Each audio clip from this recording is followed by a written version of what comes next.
मित्रों, परीक्षा पुष्कर चैनल में आपका स्वागत है। आज हम इस वीडियो में उत्तर प्रदेश परीक्षा सेवा चयन बोर्ड द्वारा आयोजित की जाने वाली पीजीटी व टीजीटी परीक्षा के नागरिक शास्त्र व सामाजिक विज्ञान विषय से संबंधित 4000 प्रश्नों की श्रृंखला का 9वां वीडियो प्रस्तुत कर रहे हैं। चैनल को सब्सक्राइब कर लीजिए, वीडियो को लाइक और शेयर ज़रूर करें। वीडियो बार बार देखें जिससे आप अपना चयन सुनिश्चित कर पाएँ। यदि किसी प्रश्न पर आपके मन में कोई आशंका हो तो कमेंट अवश्य करिएगा। चलिए, आपके चयन की शुभकामना के साथ शुरू करते हैं आज का वीडियो। राजनीतिक सिद्धांत से संबंधित यह वीडियो 50 प्रश्नों को शामिल करता है। चलिए, पहला प्रश्न है, प्लेटो को राज्य के आदर्शवादी सिद्धांत का जनक माना जाता है, क्यों? क्योंकि उसने अपने सिद्धांत को अच्छाई के विचार पर आधारित किया है। इस प्रश्न का उत्तर विकल्प डी सही है, क्योंकि उसने अपने सिद्धांत को अच्छाई के विचार पर आधारित किया है। अगला प्रश्न है, निम्न में से कौन सा युग्म सही नहीं है? आप इसमें देखें, उदारवादी सिद्धांत में प्लेटो नहीं है शामिल, इसका उत्तर सी सही होगा। बाकी पैरेटो को अभिजात सिद्धांत का माना जाता है, बर्ग को अनुदारवादी विचारक माना जाता है और रूसो सामाजिक समझौता सिद्धांत के प्रमुख प्रवर्तकों में से हैं। आइए, अगला प्रश्न है, किसने राज्य का इस प्रकार वर्णन किया है कि यह संपूर्ण विज्ञान में साझेदारी है, संपूर्ण कला में साझेदारी है, प्रत्येक सद्गुण और सभी पूर्णता में साझेदारी है? बहुत ही बढ़िया कोटेशन है। ये एडमंड बर्ग का कोटेशन है, 2 बार परीक्षा में पूछा जा चुका है, इसलिए इसका विकल्प होगा एडमंड बर्ग। अगले प्रश्न पर आइए, किसका यह विश्वास था कि व्यक्ति अपने पिता की मृत्यु को भूल सकता है परंतु उसकी संपत्ति की हानि को नहीं भूल सकता? ये कोटेशन ऐसा कोटेशन है कि जो समाज में भी प्रचलित हो चुका है। ये मैकियावली का कोटेशन है। राजनीति विज्ञान के CX के जितने भी परीक्षार्थी हैं उन्हें यह कोटेशन याद ही होगा। अगला प्रश्न, आइए, राजा शेर की तरह साहसी और लोमड़ी की तरह चालाक होना चाहिए। ये भी मैकियावली के ही कोटेशन है। अगले प्रश्न पर आइए। अगला प्रश्न है, सूची सुमेलन का है। पहली सूची में कोटेशन है, दूसरी सूची में विचारक हैं, आपको उनको मिलान करना है। आइए देखते हैं सही उत्तर का चयन आपको कैसे करना है। तलवार के बिना प्रसंविदा मात्र शब्द है। तलवार के बिना प्रसंविदा मात्र शब्द है। इसको आप मिलाइए हॉब्स से, थॉमस हॉब्स। व्यक्ति को स्वतंत्र होने के लिए बाध्य किया जा सकता है, ये रूसो का है। उच्चतर शक्ति केवल डाकुओं का झुंड बना सकती है, राज्य नहीं, ये जीन बोदा का कोटेशन है। और राज्य का कार्य व्यक्ति में आत्मनिर्भरता की भावना को नष्ट करता है, उसके उत्तरदायित्व को कमज़ोर करता है तथा उसके चरित्र को कुंठित करता है, ये मिल का है। इस प्रकार जो आपका उत्तर होगा वो 3, 4, 1, 2 विकल्प ए सही होगा। अगले प्रश्न पर चलते हैं। ये भी सुमेलन का ही है, इसमें विचारक दिया है, कोटेशन दूसरी तरफ दिया है। देखिए, मैकियावली को मिलाना है कि कौन सा कोटेशन मैकियावली का है? तो मैकियावली का कोटेशन है कि व्यक्ति को छल कपट जानने के लिए लोमड़ी और भेड़ियों को डराने के लिए शेर होना चाहिए। आप ए को मिलाइए 3 से, ए का 3। मिल का कोटेशन है अपने ऊपर अपने मस्तिष्क तथा शरीर पर व्यक्ति संप्रभु होता है। ये 3 बी का 4 हो जाएगा। ग्रीन इच्छा न कि शक्ति राज का आधार है। और बेंथम पुष्पिन उतना ही अच्छा है जितनी की कविता। इस प्रकार इस प्रश्न का उत्तर आपका होगा 3, 4, 1, 2। आइए अगले प्रश्न पर कि जब तक दार्शनिक राजा नहीं होंगे या विश्व के राजा दर्शन की भावना से प्रेरित नहीं होंगे तब तक राज्यों को उनकी बुराइयों से कभी मुक्ति प्राप्त नहीं होगी। यह कोटेशन किसका है? सर्वविदित है। यह कोटेशन प्लेटो महोदय का है। निम्नलिखित में से किसने प्लेटो को मुक्त समाज का शत्रु घोषित किया है? कार्ल पापर प्लेटो के बहुत बड़े आलोचक हैं। The open society and enemies इनकी रचना है। इसमें इन्होंने प्लेटो को मुक्त समाज का शत्रु घोषित किया है। अगला प्रश्न देखते हैं। राज ओक या चट्टान से उत्पन्न नहीं होता वरन उसमें निवास करने वाले व्यक्तियों के चरित्र से उत्पन्न होता है। ये कोटेशन प्लेटो का है। प्लेटो ने शिक्षा के क्षेत्र में जितना काम किया उतना शायद किसी राजनीतिक चिंतक द्वारा नहीं किया गया। प्लेटो के आदर्श राज की विशेषता कौन सी? इसके पहले एक प्रश्न है कि प्लेटो के राजनीतिक चिंतन में बीज निहित है किसका? प्लेटो को क्या कहेंगे? उपयोगितावादी कहेंगे, समाजवादी कहेंगे, फासीवादी कहेंगे? बहुत ही अच्छा प्रश्न है। इसमें इसको सब माना जा सकता है। प्लेटो समाजवादी भी है, प्लेटो उपयोगितावादी भी है, प्लेटो फासीवादी भी है। बहुत अच्छा प्रश्न है। अगला प्रश्न देखिए। प्लेटो के आदर्श राज की विशेषता निम्न में से कौन सी नहीं है? दार्शनिक का शासन, हाँ। अभिभावक वर्ग के लिए संपत्ति और परिवार का साम्यवाद, बिल्कुल। एक इसका पुरुष प्रधान परिवार और नर नारी के समान अधिकार, ये समानता की बात प्लेटो ने नहीं कहीं करी है। बाकी उसका दार्शनिक शासन का है ही। शिक्षा में उसने वही परिवार का साम्यवाद भी, पत्नियों का साम्यवाद भी, पुरुष प्रधान मानता ही था। आइए अगले प्रश्न पर चलते हैं। प्लेटो ने किसके साम्यवाद में विश्वास किया? प्लेटो ने पत्नियों के साम्यवाद में विश्वास किया और संपत्ति के साम्यवाद दोनों में विश्वास किया। प्लेटो, तो इसलिए सी जो है इस विकल्प मतलब संपत्ति और पत्नी दोनों, ये भी सही है, ये भी सही है। इसका सी विकल्प सही होगा।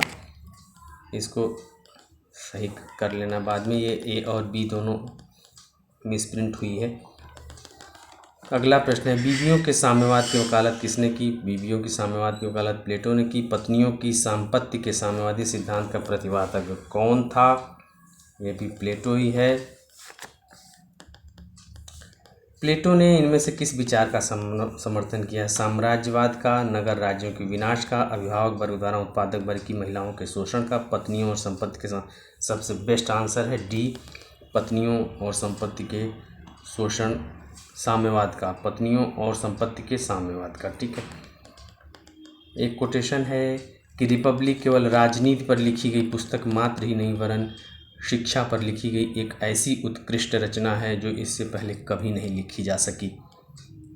ये रूसो ने इस कोटेशन को डाला। निम्नलिखित में से कौन सा सुमेलित नहीं है? सकारात्मक स्वतंत्रता, सुख और दुख का गणक, बेंथम सही है। वैज्ञानिक व्यक्तिवाद, इसमें ये पूछ रहे हैं कौन सा सुमेलित नहीं है, तो लोकतांत्रिक डेमोक्रेटिक सेंट्रलिज्म, ये मार्क एंजल्स का नहीं है। बाकी तीनों सही हैं। जहाँ पर इस तरह के प्रश्न आते हैं सुमेलित नहीं, वहाँ थोड़ा सा अलर्ट होने की ज़रूरत होती है। लोकतांत्रिक केंद्रीयतावाद, ये एंजल्स का नहीं है। बाकी सुख और दुख का गणना, बेंथम का बहुत बड़ा सिद्धांत है। वैज्ञानिक व्यक्तिवाद स्पेंसर का है। सकारात्मक स्वतंत्रता हीगल वगैरह का है। आइए अगला प्रश्न देखते हैं। राज्यों का वर्गीकरण सबसे पहले सर्वप्रथम किसने किया? राज्यों का वर्गीकरण सबसे पहले किसने किया? राज्यों का वर्गीकरण सबसे पहले अरस्तु द्वारा किया गया। उसी ने कई देशों के संविधानों का अध्ययन करने के बाद अपनी रचना लिखी थी। सरकारों का सुव्यवस्थित वर्गीकरण सबसे पहले अरस्तु ने ही किया। ऊपर का ही प्रश्न है, लेकिन विकल्प अलग अलग होने से कौन यह मानता है कि राज्य व्यक्ति से पूर्व है? राज्य व्यक्ति से पूर्व है, ये अरस्तु की रचना है। अगला प्रश्न है कि राज्य व्यक्ति का बृहद रूप है।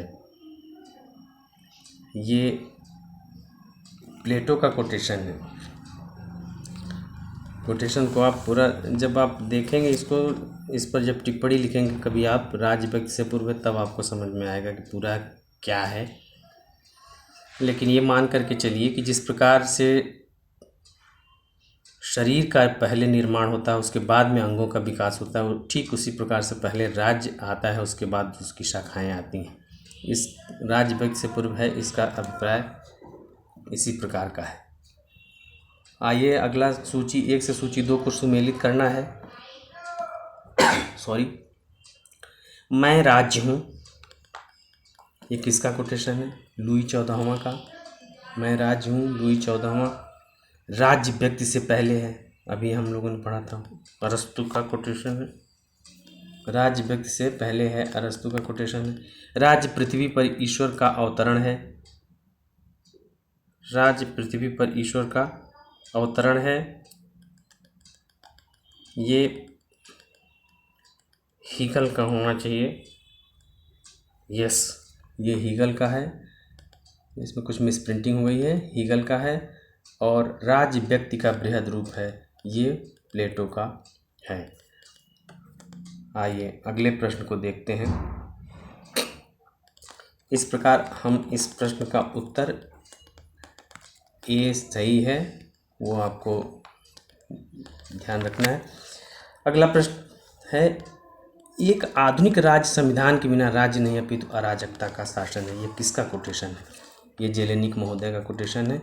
एक आधुनिक राज्य संविधान के बिना राज्य नहीं अपितु अराजकता का शासन है। राज्य साधन है, साध्य नहीं। ये किसका सिद्धांत है? राज्य साधन है, साध्य नहीं। यह सिद्धांत है उदारवाद का।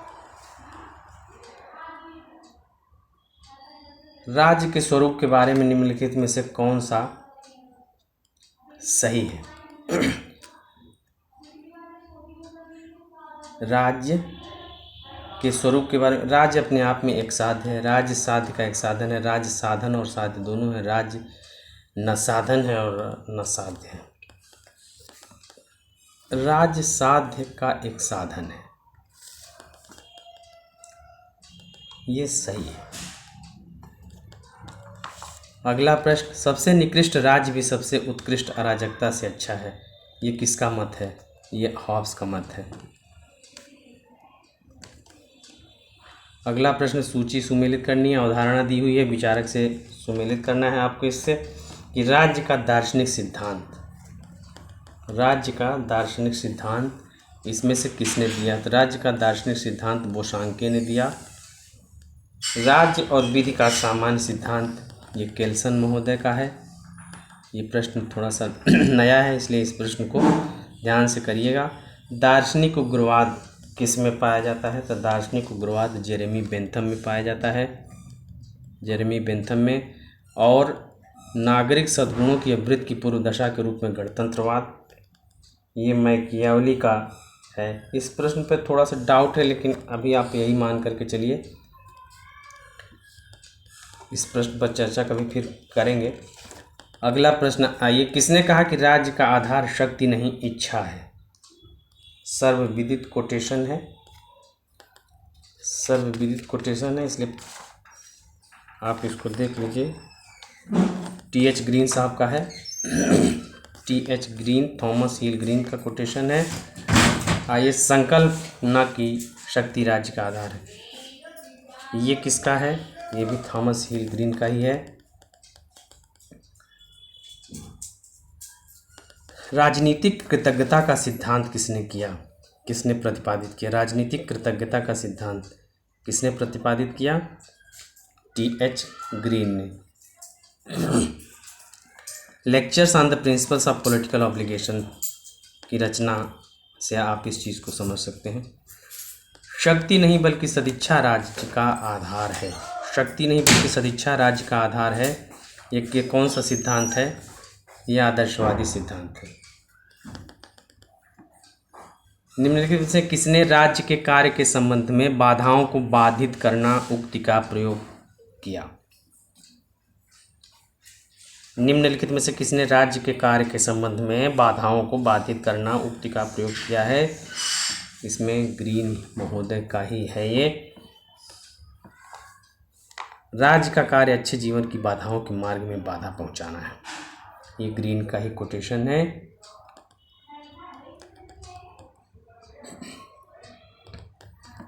राज्य के आवश्यक तत्व 4 हैं। कौन कौन से हैं? जनसंख्या, भूभाग, सरकार, संप्रभुता, मैं ही राज्य हूँ, ये लुई 14वां का, बहुत फ्रांस के लुई 14वां का कोटेशन है। मनुष्य एक सामाजिक प्राणी है, यह अरस्तु का कोटेशन है, एरिस्टोटिल।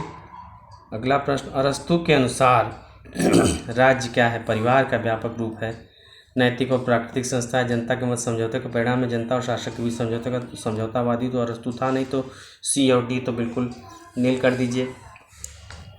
अरस्तु के अनुसार राज्य एक नैतिक और प्राकृतिक संस्था है। अरस्तु के अनुसार राज्य एक ईश्वरीय संस्था है, राज्य एक कृत्रिम संस्था है, राज्य बल की सृष्टि, राज्य एक स्वाभाविक संस्था है। तो अरस्तु के अनुसार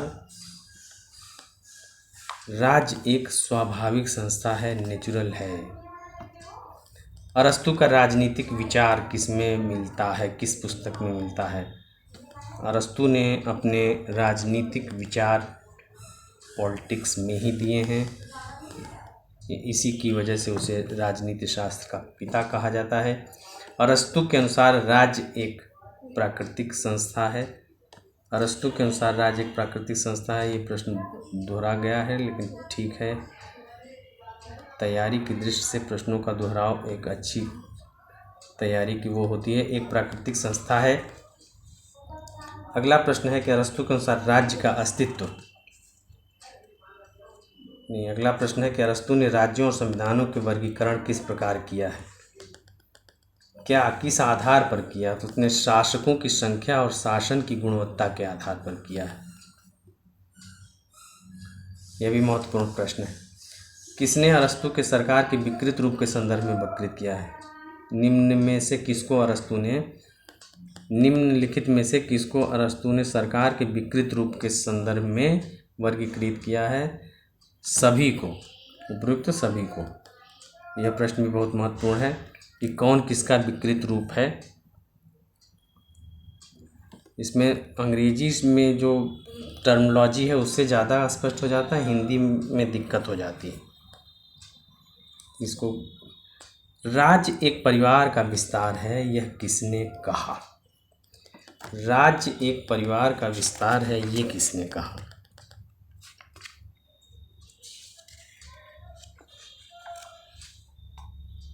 राज्य एक परिवार का विस्तार है, ये किसने कहा?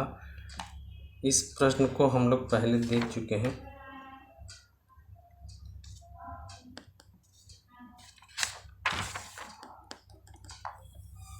ये प्लेटो और अरस्तु में से किसी एक का है। कन्फ्यूजन दूर करते हैं इसको।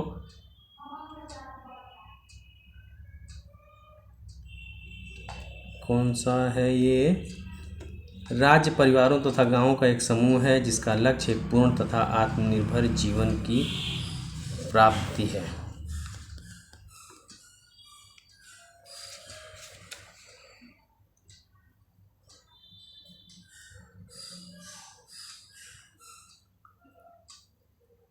राज्य एक परिवार का विस्तार है, ये किसने कहा? तो ये प्रश्न हमको लगता है, ये सब प्रश्न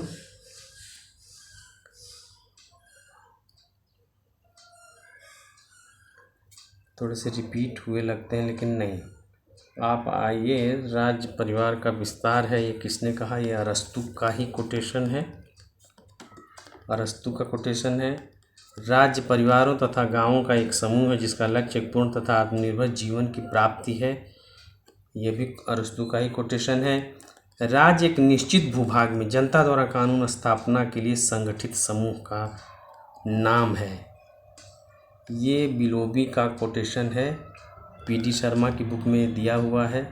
इसको कहीं कहीं इस प्रश्न का उत्तर नहीं दिया हुआ, लेकिन अगला प्रश्न आइए कि मैकाइवर के अनुसार राज्य को कौन सा संबंधित कार्य नहीं करना चाहिए? तो साहित्य और कला पर नियंत्रण की बात राज्य को नहीं करनी चाहिए।